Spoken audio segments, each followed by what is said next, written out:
E aí, pessoal, bora mergulhar hoje num embate de gigantes: Senado versus Supremo Tribunal Federal. Uma disputa que, no final das contas, nos ensina uma lição importantíssima sobre os limites de cada poder na nossa república. Olha, antes da gente entrar de cabeça nessa história, aquele recado rápido, mas super importante. Se você curte esse tipo de análise, já deixa a curtida, segue o canal e compartilha. Esse apoio é fundamental para o nosso trabalho continuar. Então, vamos começar com a pergunta que vale o ouro aqui.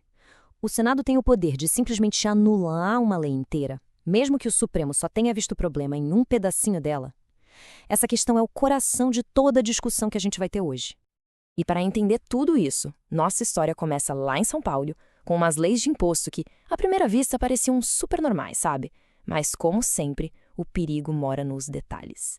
E foi um detalhezinho que deu início a toda essa confusão. A gente está falando aqui do finalzinho dos anos 80, começo dos 90. O Estado de São Paulo aprovou essa sequência de leis. E todas elas tinham algo em comum, uma espécie de assinatura que ia acabar virando o centro de uma briga jurídica daquelas. Então, o que essas leis faziam, na prática? Basicamente duas coisas. Primeiro, um pequeno aumento no ICMS, o principal imposto estadual, de 17% para 18%. E segundo, e aqui está o pulo do gato, elas carimbavam esse dinheiro extra, dizendo que ele só poderia ser usado para financiar programas de moradia. Pois é, só que aí essa segunda parte bateu de frente com um detalhe chamado Constituição Federal. O artigo 67 é bem claro. É proibido vincular a grana que vem de impostos a uma despesa específica. Essa regra de carimbar o dinheiro, portanto, era inconstitucional. E claro, o STF olhou para isso em alguns processos e disse: opa, essa vinculação aí não pode não. E é exatamente nesse momento que o Senado Federal entra em cena, acreditando que estava simplesmente cumprindo a sua parte com base nessas decisões da Corte. E a base para a ação do Senado está bem aqui no artigo 52 da Constituição. Ele diz com todas as letras que é o Senado que tem a competência de suspender uma lei que o STF já declarou inconstitucional. A ideia é pegar uma decisão que valia só para um caso específico e fazer com que ela passe a valer para todo mundo. Beleza.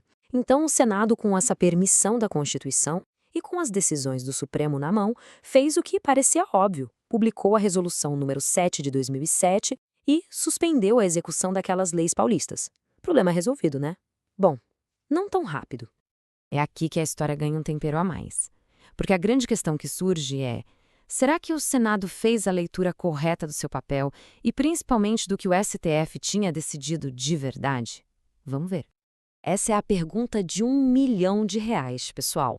O STF disse que a lei inteira era um problema ou que o problema era só aquele pedacinho específico da vinculação? Porque dependendo da resposta, o cenário muda completamente.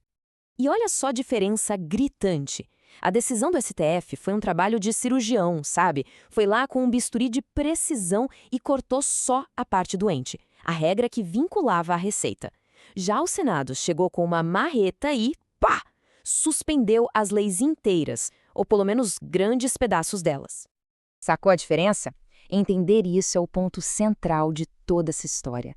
Aliás, se essa análise está ajudando a clarear as coisas, que tal compartilhar com os amigos ou lá nas redes sociais?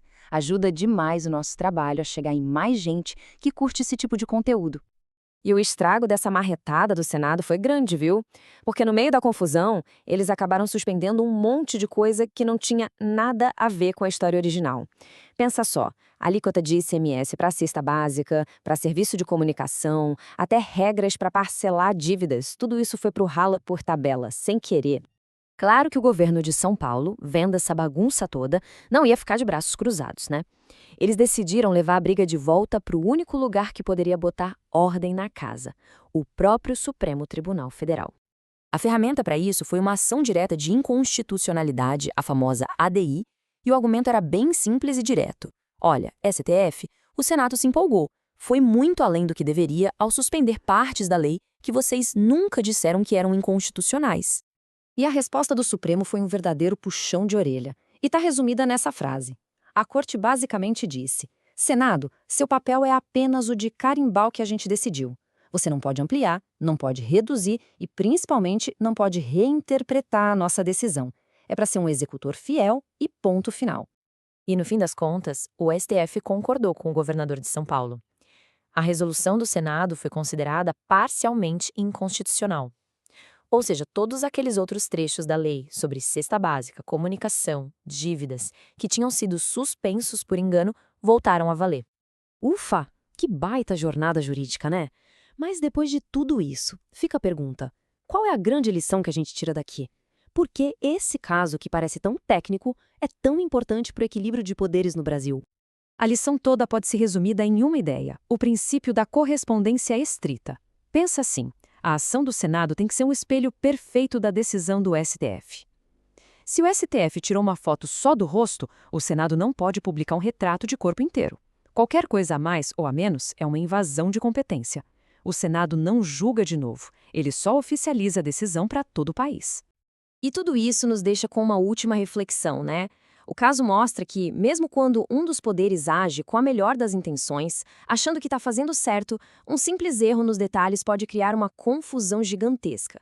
E aí, é preciso que outro poder intervenha para colocar o trem de volta nos trilhos. Poxa, muito obrigada quem acompanhou essa análise até aqui. E para quem curte mergulhar nesses temas jurídicos também em formato de áudio, fica o convite para seguir o Direito Cast lá no Spotify. E não se esquecem de deixar a curtida aqui, é um gesto super rápido, mas que faz uma diferença enorme pra gente. Ajuda muito o nosso conteúdo a ser recomendado para mais pessoas. E para continuar acompanhando outras análises em vídeo como essa, é só procurar por Direito Cast tanto no YouTube quanto lá no TikTok. A gente se vê na próxima. Até mais!